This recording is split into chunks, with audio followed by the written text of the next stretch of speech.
Hello and welcome to another Caseware webinar. Today we'll be covering all the latest changes courtesy of our corp tax update, CT3.13.04. This webinar will be presented by Kyle Barford, our product manager for corp tax, and myself, James Wright, an education and media technician. As always, if you have any questions throughout the webinar, just pop them in the Q&A section on the next slide there. Cool. Perfect. Yep, and we'll have a Q&A session at the end of the webinar. And as always, if you have any technical issues during the webinar, you can use the chat function to message myself, and we'll try and get those resolved as soon as possible. Perfect. Now I'll hand over to Carl, and he'll run through the agenda for us today. Brilliant. Thank you, James. So hi there, everyone. For those of you who haven't been on a webinar or seen me at a conference before, my name is Kyle Barford. I look after the tax products at Caseware UK. Today we're going to be going through the corporation tax EP CT3.13.04 content that was put out last November, but also sneakily we're going to be covering the 3.14.01 content, which was in response to a guidance change from HMRC related to that same content. So the two are really inextricably linked. So in the agenda today, we're going to be talking about the super deduction, so the additions, disposals, summary information, reporting thereof. So that is the 130% first year relief on qualifying main rate plant and machinery investments. The 130% rate available until the 31st of March 2023. We'll also be looking at the kind of companion relief that was announced with that for special rate expenditure, which is a 50% first year allowance. We'll be looking at the disposals of those assets and the interaction or lack thereof, or at least considerations for those assets alongside the annual investment allowance. So in terms of technical content, that's what we'll be looking at. And then within the template itself, we'll be looking at how that has been put through via worksheet updates, the computation changes that we've made to support this new these new allowances, and the CT600 presentation, which was altered in the December EPAC 3.14.01 following HMRC's interim guidance.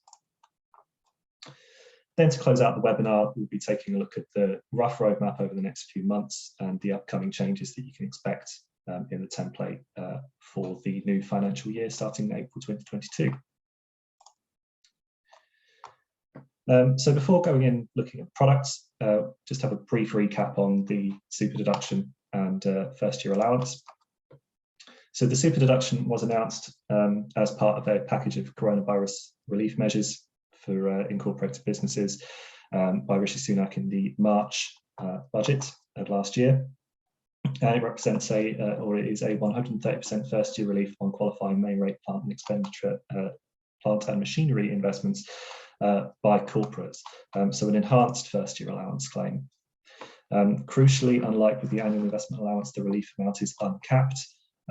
Therefore, if your company or group of companies for a 12-month period is claiming in excess of the temporarily uplifted £1 million worth of main rate plant and machinery investments, then the super deduction will represent an extraordinary benefit to those businesses, not only being able to accelerate the relief claim, but also being able to enhance it by 30%. It's specifically not available on second-hand plant and machinery, and it is available for expenditure incurred between the 1st of April 21 and 31st of March 23 inclusive, though that 130% rate is proportionally reduced for periods which straddle the 1st of April 2023. Now, the operation of those straddle rules isn't something that I'm going to go into in the webinar today. They haven't been implemented in the template as we're so far away from that date. So it's more this sort of time next year that I'll be talking about the operation of those rules. Crucially as well, unusually, super deduction assets or assets on which a super deduction relief claim is made will generate a automatic balancing charge on disposal. So the balancing charge rules for those assets operate outside of the normal pool. So at the minute, most commonly, if we're talking about an asset on which a full super deduction allowance was claimed at 130%, say that your disposal proceeds were £10,000 from the sale of that asset, then your balancing charge would be £13,000. The actual calculation is in statutes, and it's the multiplication of the disposal value by some relevant factor, but very commonly this is going to be 130%, especially at the minute. That is going to depend on the proportion of the relief that you claimed, and also it's going to depend on the proportional rate for super deduction which you've got, as obviously that is going to vary when your period straddles the 1st of April 23 now. And a few anti-avoidance bits and bobs are in the legislation, the usual suspects. One of the things that's worth noting with this, there's a couple of things actually. Obviously the 130% amount is greater than a 100% amount, therefore a lot of the time a super deduction claim is going to be taken in preference to an annual investment allowance claim. So there's that kind of interaction between those two rules. And also at the same time that this relief was announced, one of the other measures that was announced was the temporary extension of the loss carryback provisions from 1 year to 3 years. Obviously, the super deduction makes it more likely that your business, that a business, will create a loss in a given year, and therefore the extended loss carryback gives a business more options in terms of utilising that loss and gaining some relief for the coronavirus measures during this epidemic, I should say. What I will say for this is that the template already supports a 3-year loss carryback, as this was already possible under the terminal loss relief provisions.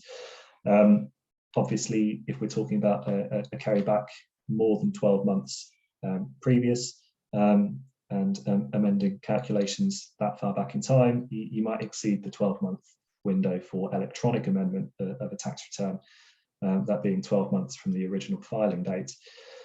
So the amendment or overpayment relief claim might have to be made outside of software.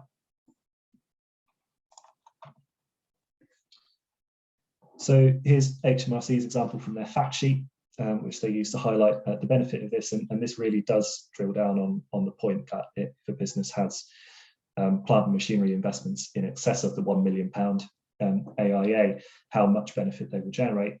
You can see here that the difference in the first year is sort of £2 million.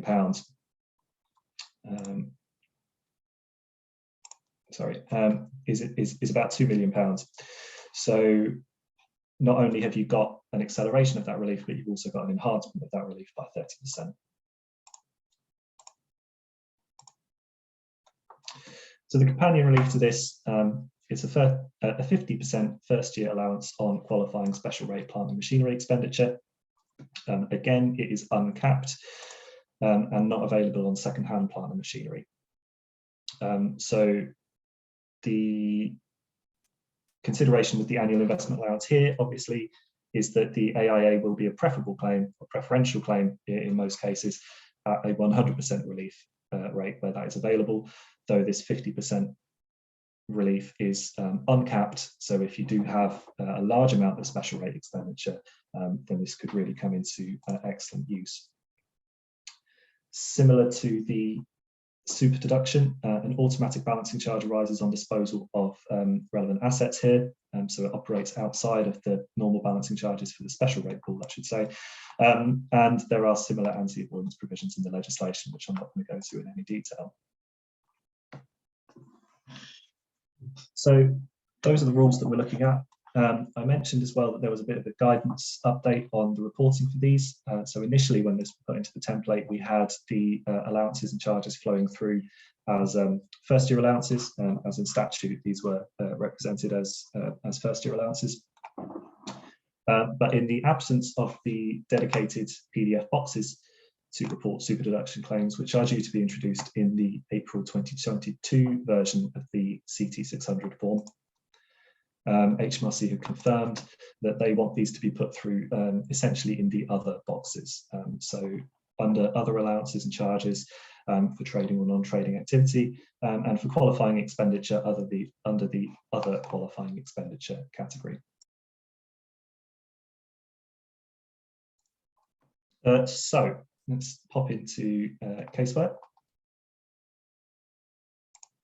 and we'll take a quick look at these allowances in the template. So I'm just going to start off a fresh file, pop in a dummy UTR and make this a dummy trading company. So I'm just going to do a kind of simplified toy example here, really.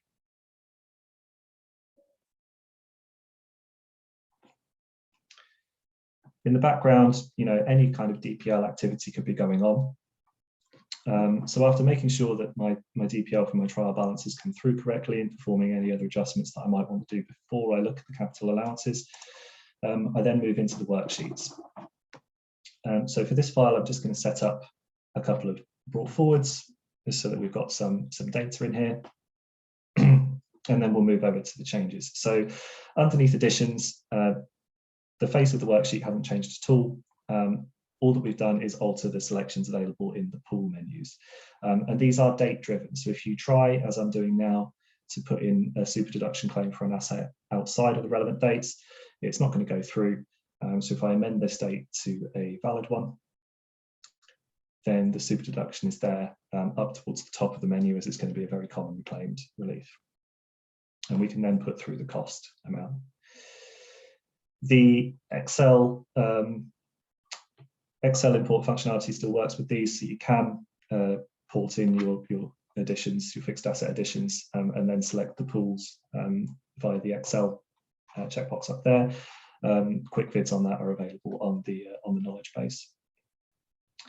So in the same way, under the special rate submenu, we have the special rate first year allowances, so the 50% allowance there. And then additionally, as part of the 13.04 EPAC, we added the category for zero emissions cars. That is under the car submenu, so you have to tick cars for that one to come through. So again, if I put in a sensible date for this one, we can see that we have main high emission and zero emission cars available in that submenu.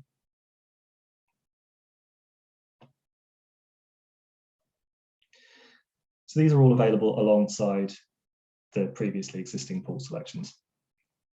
So nothing new for Caseware users to get to grips with there. We're using the existing functionality. And then if I go down to the summary, you can see how all these are pulled through.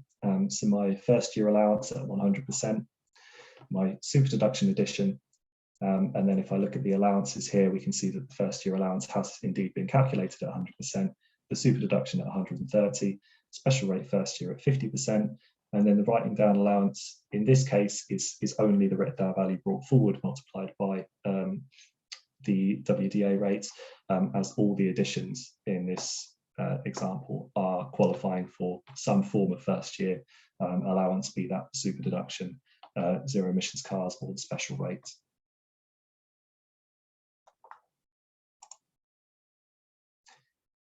In terms of the annual investment allowance worksheet, there's going to be a couple of changes to this in the upcoming EPAC, which I'll go into. But of course, the super deduction and special rate first year allowance claims are separate to any annual investment allowance claims. So it's one or the other, they're mutually exclusive. But you can still make whichever AIA claims you wish to via the additions.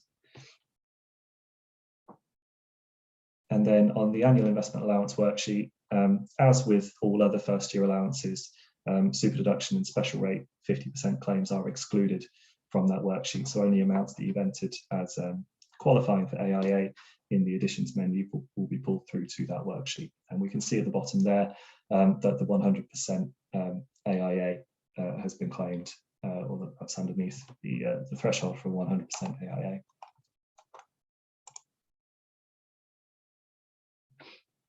Taking that example on, I could go from the worksheet summary to the computation, either using the little C button on the worksheet, or I can use the ribbon up at the top. we can see that the summary has been updated with new columns to break out super deduction special rate first year allowances, so that these can be tagged in taxonomy updates that will be forthcoming. And then each of these schedules has been updated to include and itemize those lines. So the writing down allowance calculation, for example, special rate pool, and then new columns for relevant additions in the general pool and special rate pool. Then moving further down, you have the itemization of allowances and charges in trading and non-trading profits and losses, and for qualifying expenditure alongside the CT600 PDF box lines, box numbers, so that you can easily trace the figures from your computation onto the PDF. So if we go ahead and take a look at that now, we can either use the little F button on the computation to do this, or we can navigate via the ribbon at the top. So for this example, I'm just going to examine these figures briefly, and now I'm going to go up to the ribbon at the top, scroll down to the relevant section, and I can see my PDF and check those figures as corresponding to the ones that were on my computation, and a little bit further down for the qualifying expenditure. So these PDF sections are the ones that are going to be updated in April. Some of you might have already seen the draft PDFs that have been circulated, but they're basically, HMRC are basically adding a couple of additional rows in here for to break out super deduction claims.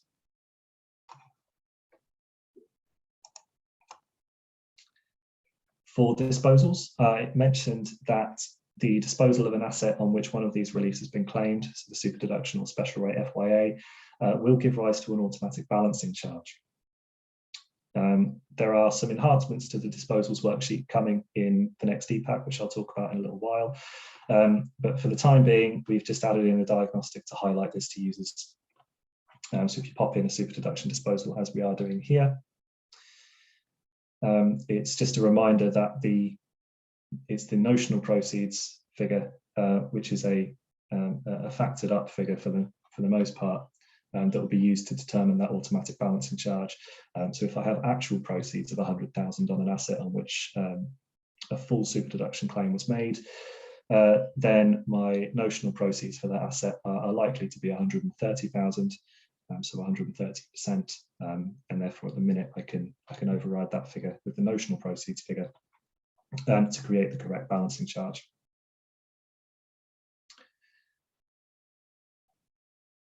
If I go through to the computation, we can see that flowing to the super deduction and then the subtotal for other allowances, and then through to the PDF in box 730 here.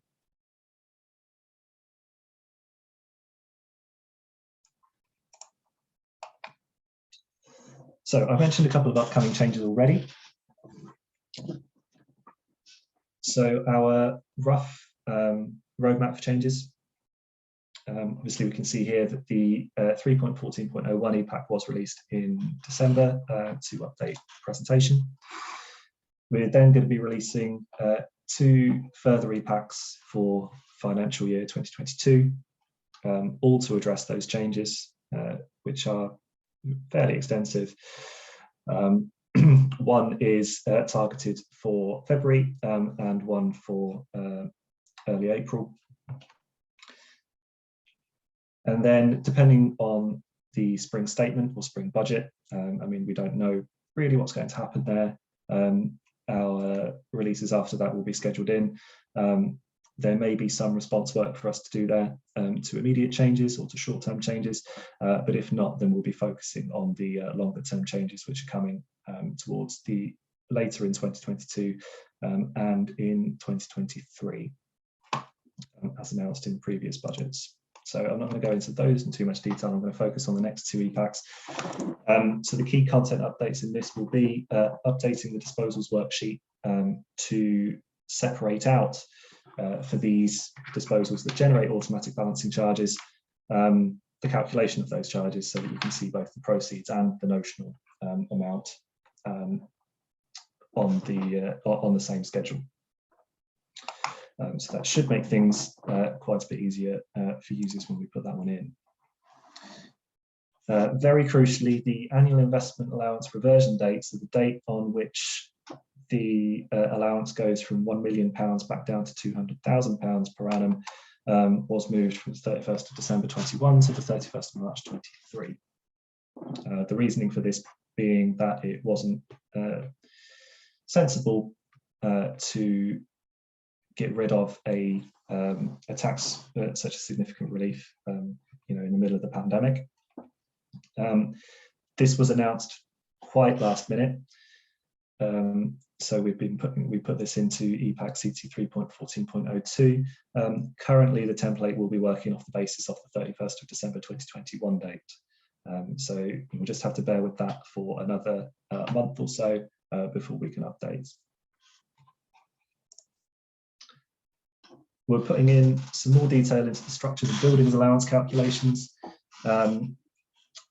as there is a separate structures and buildings allowance rate for Freeports and a dedicated PDF for reporting SBA Freeport claims. So if we figured if we're going to have to put in a new framework to support Freeport SBA claims, we should put in a framework that will support all SBA claims and add a bit more detail to those. So you'll see a worksheet coming in for this. You'll see the cultural relief rate rises for theatre, orchestra, museums and galleries, tax reliefs, which were announced in the budget in autumn. Excuse me. Those were in effect immediately. So we put that into the next possible EPAC. Freeports I've already commented on, but as well as the structures and buildings for Freeports, there are enhanced capital allowance claims for Freeports. There's a bit of additional reporting that goes on with the Freeport claims. You have to specify addresses and the site on which they're claimed. So we're just making sure that the worksheets can support that additional reporting ahead of a new PDF CT3.13.04, which is being rolled out in April 2022, which will cover all Freeport reporting. Then we will be making an update to the CT computational and DPL taxonomy, the annual update for that. So more detail on all those changes to come in the webinar for that EPAC and the release notes for that webinar. It will follow a little sooner after the release date than this one did, the release of 3.13.04. We couldn't help it this time, I was on paternity leave. In the following update, so the one that we're targeting for April, this will be when we release the new versions of all the forms. So the forms that are being updated this year are the CT600, CT600B, CT600L of R&D claims, and CT600M, which is the new Freeport claim. Report reporting. So on the CT600, there's a couple of new selectors basically declaring whether the company in question exports goods and or services. There are some new fields on the CT600B, which deals with things like CFCs and bank surcharge and things like that. That's being extended to have a few reporting fields for hybrid and other mismatches. So we'll be adding in a worksheet for completing that PDF. There's a few underlying changes to the R&D tax reliefs. It's basically additional reporting, so there's more figures going in and appearing on the face of the CT600L, which we'll be talking about a little bit further in the future. Those kind of join up with the PAYE and NIC cap that was introduced as well. And then obviously we'll be supporting this new Freeport form. So this will be the PDF side of the worksheet changes that are coming in a little earlier. So I think I did that considerably faster than we rehearsed. I had my coffee this morning, clearly. So really, I'm going to hand back to James to see if there's been any questions.